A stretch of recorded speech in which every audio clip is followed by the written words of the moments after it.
super excited about today. And today is love. We are going to be talking about LOVE. Love. So I wanted to come to you with a mental health standpoint concerning self-love, and then also just a little tidbit about what God's love for us looks like, and also what God says love is, right? So mental health. So starting from mental health, I would strongly condone getting to know who you are and loving something about yourself. Self-love is very, very, very important. I believe you should learn how to love who you are as a person, as a woman, as a male, before you even get into a relationship or even think about marriage. I believe that self-love starts from within, and it also starts with you reading your word. There's been times growing up, small testimony, that, self-confidence was low, so you try to be other people, right? So like, especially in middle school, you like, oh, I want to be Aaliyah, left eye. No, like, you are Deion Johnson. Be you, girl. Like, my mama tells me that all the time. My daddy used to tell me that too. Be who you are. So, but the thing is, I had to figure out who I was. So just a quick testimony. I would say it was after college, after undergrad. I got really big into working out. And I was a national physique competitor, so I did bikini pageants, and I did it for a season.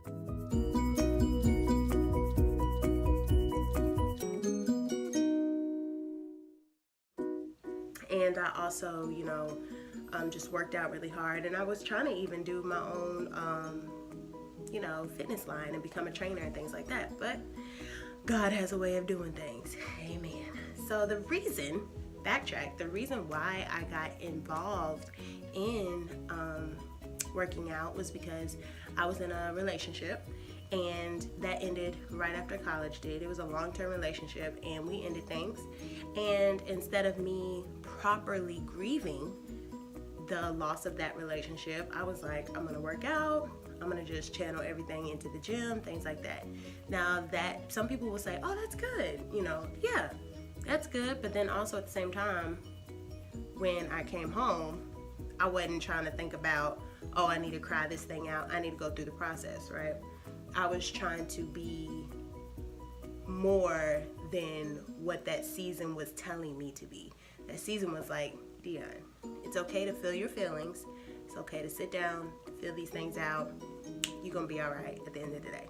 And at the end of the day, I was okay, but I just had to go through a little blah. Anyways, self-love. So by me doing these competitions, I lost sight of myself. Yeah, I look good on the outside. I felt great.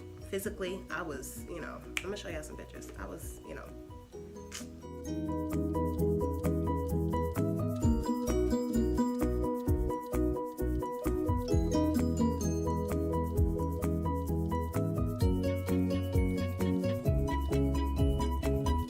but I was completely unhappy. Depressed. I was going through a phase of body dysmorphia.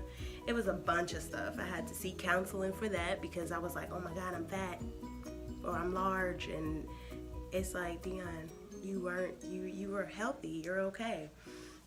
But it didn't happen until, I would say, I got to grad school. God had to sit me down and be like, look, daughter, I am gonna show you what love is.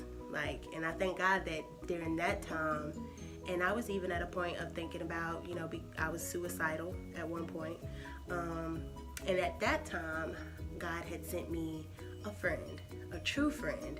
And she knows who she is.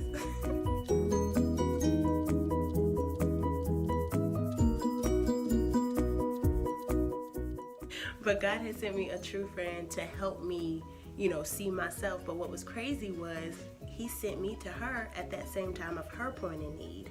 So God knows exactly what he's doing, and I had to learn how to love me and what I can offer to the world and what I can offer to people from my stories and my testimonies. And I believe that God takes us through things so that we can have the keys so that we'll be able to help bring other people out of those similar situations.